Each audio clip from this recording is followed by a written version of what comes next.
La primera fase, o fase 0, es la fase de preparación de la transición o de la desescalada, en la que ya precisamente nos estamos encontrando.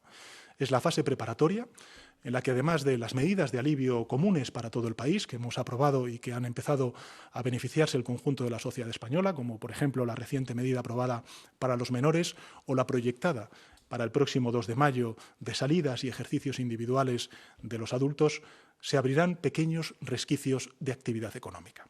Por ejemplo, la apertura de locales y establecimientos con cita previa para la atención individual de los clientes. Un caso claro que creo que puede ser perfectamente entendible es la apertura de restaurantes con servicio de comida para poder llevar a domicilio sin consumo en el local. El servicio, claro está, deberá prestarse con la máxima protección individual. Otro ejemplo sería la apertura de entrenamientos individuales de deportistas profesionales y federados y el entrenamiento básico de ligas profesionales. A lo largo de esta fase, de la fase 0, de la fase de preparación hacia esa desescalada, se va a intensificar la preparación de todos los locales públicos con señalización y medidas de protección para preparar el comienzo de la siguiente fase, que es la fase 1.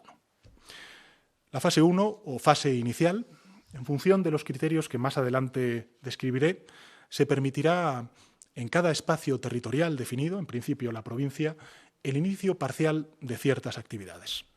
Algunas de estas actividades son la apertura, por ejemplo, del comercio bajo condiciones estrictas de seguridad, el pequeño comercio bajo condiciones estrictas de seguridad, excepto los centros o grandes parques comerciales donde son más probables las aglomeraciones y se incrementa más la movilidad para desplazarse hasta ellos. En restauración, por ejemplo, la apertura de terrazas con limitaciones de ocupación al 30%. En hostelería, la apertura en esta fase primera de hoteles y también de alojamientos turísticos, excluyendo zonas comunes y también con determinadas restricciones que serán planteadas en una consecuente orden por parte del Ministerio de Sanidad. En la apertura de locales en la fase 1, ya les adelanto que se incluirá un horario preferente para los mayores de 65 años, que son el colectivo más vulnerable al COVID-19. En el sector agroalimentario y en el sector pesquero, por su parte, se reanudarán las actividades que mantenían restricciones y, por seguir con los ejemplos, los lugares de culto podrán abrir limitando su aforo a 1/3. En el ámbito deportivo se contempla la apertura de centros de alto rendimiento con medidas de higiene y protección reforzadas y, si es posible, turnos, y también se permitirá el entrenamiento medio en ligas profesionales. En el caso del transporte público, el uso de la mascarilla estará altamente recomendado tanto en la fase 0 como en la fase 1, como en la fase 2, en la fase 3 y luego, lógicamente, en la nueva normalidad. La fase 2 es la fase intermedia.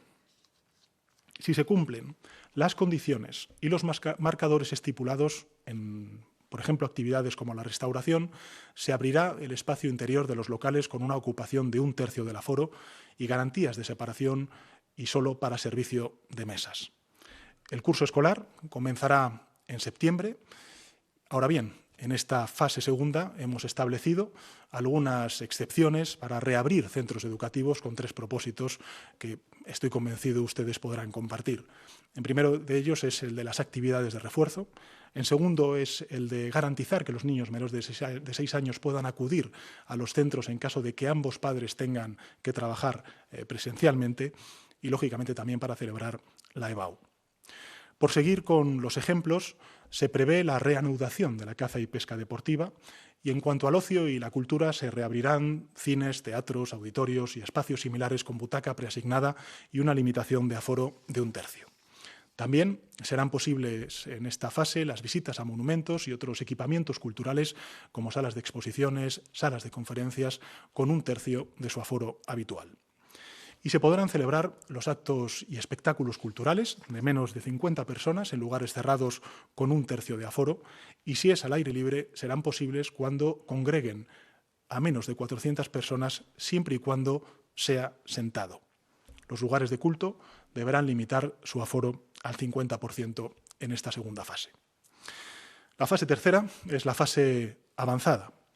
En esta fase, la última hasta recuperar la nueva normalidad, Una vez que se cumplan los marcadores requeridos, se flexibilizará la movilidad general, si bien se mantendrá la recomendación del uso de la mascarilla fuera del hogar y en los transportes públicos. Y en cuanto al ámbito comercial, se limitará el aforo al 50% y se fijará una distancia mínima de 2 metros. En la actividad vinculada con la restauración se suavizarán algo más las restricciones de aforo y también de ocupación, si bien se mantienen estrictas condiciones de separación entre el público.